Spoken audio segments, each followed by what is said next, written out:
All right, guys, as we like to do here every couple months, we're going to go through the updated Dark Dimension 5 recommendations in Marvel Strike Force. There's a lot of recent changes in the game in terms of characters that are coming into the game. So figured it'll be a good time to do one here for the month of March. So we're going to be going through everything in this video. Of course, if you have any questions about anything in terms of the best characters to use for each individual section, you let me know.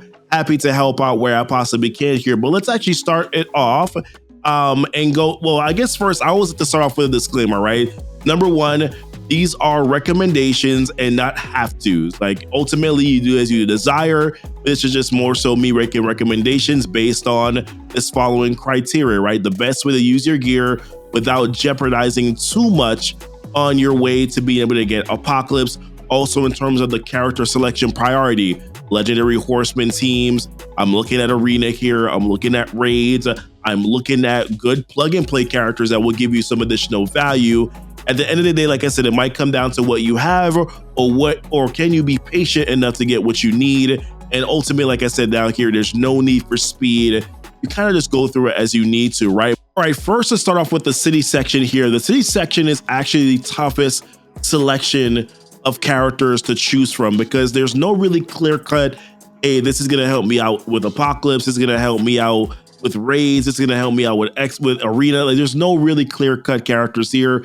The game itself needs to do a better job of actually providing us with a lot of with some city options because there really aren't a ton of them that are available. But this is what I broke it down to here: Shang-Chi, Mr. Negative, Kingpin, Squirrel Girl, and then I left this fifth spot here open-ended because it's going to be based on what you have available, but you're going to have to think about a few different scenarios here moving forward because for your global section, your cosmic section, and your legendary section, you may overlap with some characters, and we'll talk about that now. So the reason why I have Cloak, Dagger as alternate characters is while they are actually pretty good, and I actually really like Cloak and Dagger together, in Dark Dimension, they're dynamic tandem.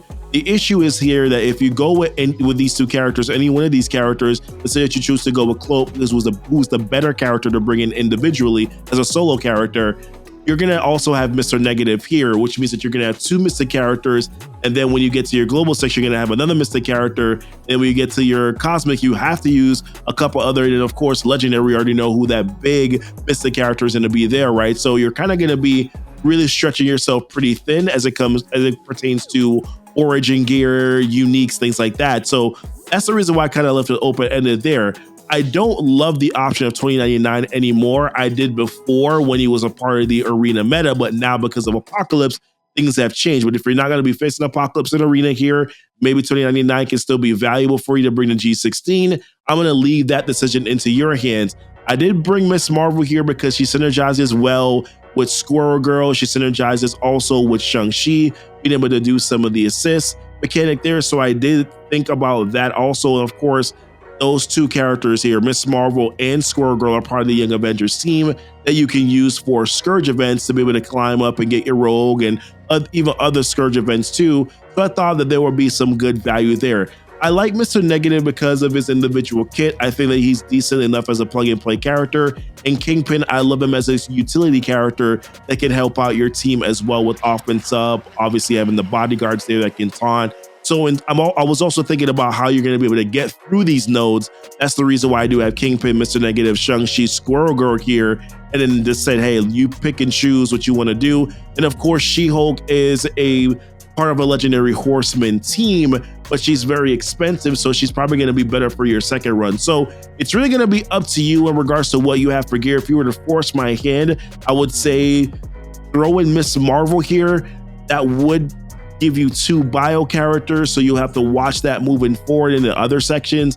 However, that does kind of make it easier for you to select some of the other characters that I'm going to be mentioning here in the future nodes.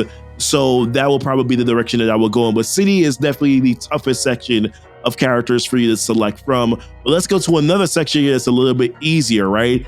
So next, we're going to talk about global here. And for your global section, I actually really like my top recommended team here, top recommended options. This is Captain America, you have Spider-Weaver, Nemesis, Dark Beast, and Brawn. Brawn is kind of like an extra character that's there, really, these 4 characters that are right here are sensational. Braun is no slouch. That 35% health steal with that ultimate ability is definitely going to come in handy on a primary target for sure. The issue is that he only redistributes that health to himself and other Gamma characters, as to where Nemesis, all of his abilities do a health steal, and I think every single one of them give health back to your entire team, so you're going to benefit from that there. Spider Weaver is an individual great character, also needed for the Apocalypse unlock. So are Nemesis and Dark Beast. Dark Beast is going to help out with some assists here, applying a lot of bleeds mechanic. And then Captain America is just here to kind of take on some hits, also be able to grant ability energy, can give immunity, and clear some positive effects. Another very good utility kit character, and I think will be helpful here. Now, although Captain America is more of a raid character, raid was a part of my criteria, right? So not just legendary horsemen. Here, this is all legendary horsemen or all legendary Apocalypse unlock, and then some raid content here. The thing about raids is that if you're looking past Doom raids, most likely characters are going to need to be at G16 in order to be able to efficiently get through that content anyways. So looking at some raid characters here and bringing them up to G16 may not be a terrible direction for you to go in, which is a reason why you're going to see some raid characters that are here. But of course, you're also getting the added benefit with some of these other characters here too, that you're going to use them for your Apocalypse unlock. So I actually really like this team right here. They do phenomenally well. And then your alternates. I like these alternates as well. Agatha is amazing, but once again, because Spider Weaver is Mystic, if you are going with Mr. Negative and let's say Cloak in your first section, you probably don't want to put another Mystic character here, right? So that's the reason why I have her as an alternate. You can also go with some of these other Gamma characters too, like Abomination, Hulk, Gambit, who's a part of the Unlimited X-Men team. Any Unlimited X-Men character, any Gamma character, those are characters that I would definitely take a look at here that could round out your team if you don't have a character in particular, or you're running short on uniques, things like that. And some of these other alternate characters can help out for you too. All right, I'm getting a little parched. Let me grab some water before we talk about this next section, which is going to be the cosmic section here. Now, this is a little bit more clear cut. You don't really have a lot of flexibility in terms of what makes sense. So we won't really spend too much time here on the cosmic section. Top recommendations are the Eternals. Still the Eternals, they are your best bet here to be able to get through this section. And the additional characters that you bring alongside, Kestrel, which will help you with your legendary Apocalypse unlock. Also just a phenomenally great character. Kang the Conqueror, another great character. And then Deathpool. But of course, if you do not have Kang because his event was not very favorable for a lot of the player base, then Doctor Strange Heartless can slot in there. But of course, keep in mind again that you're going to be dipping into the Mystic gear. Now, other characters that probably could make sense, I didn't put down here as alternates are, I talked about Star-Lord T'Challa in the past. He's a tech character. It's going to be a little bit of a waste, but at the same time, if you're just looking to get through it, you can use him. There's also, oh my goodness, I'm blanking on this right now. There's a couple Hero Asgardian characters that have been mentioned in the past, like Valkyrie before. I don't like it. I don't think it's very sexy. I probably wouldn't do it. I would just wait and be more patient and then, bring in the right characters. But it's up to, I'm just kind of trying to give you some additional options here. I think that this is your best top 5 to go with. If you do not have Kang, then I would go in with Doctor Strange Heartless, because obviously that's going to help you with your legendary Apocalypse unlock as well. So with Deathpool, so is Kestrel, and Kang is just amazing, right? And then the Eternals are still your top tier option that's available in the cosmic section right now. And then next on this list here, wrapping it up with legendary, this is kind of more clear cut as well, is that we have, let me take another sip of water here. You're gonna have the legendary horsemen, right? Morgan, Le Fay, there's Red Hulk, Rogue, and then Archangel. And then it's really about who do you bring in as a fifth? It's who do you bring in as a fifth character? What makes the most sense here? So what I have written down, or what I put down here, is Shuri using Omega Red or using Magneto. And I'll talk about it. I actually think my favorite option is Shuri. I love what Shuri brings to the table here in terms of utility, the defense up, the ability energy, the heal, the timely heals. that can come from that as well. Even a heal block with her basic, those things can all be helpful. I actually think that she's probably the better one to use here. Yes, Omega Red does have the health steal, and that can be helpful too in terms of just doing more damage to the enemy team. While I like that, I also, in the ability block and the trauma, let's not forget about that, right?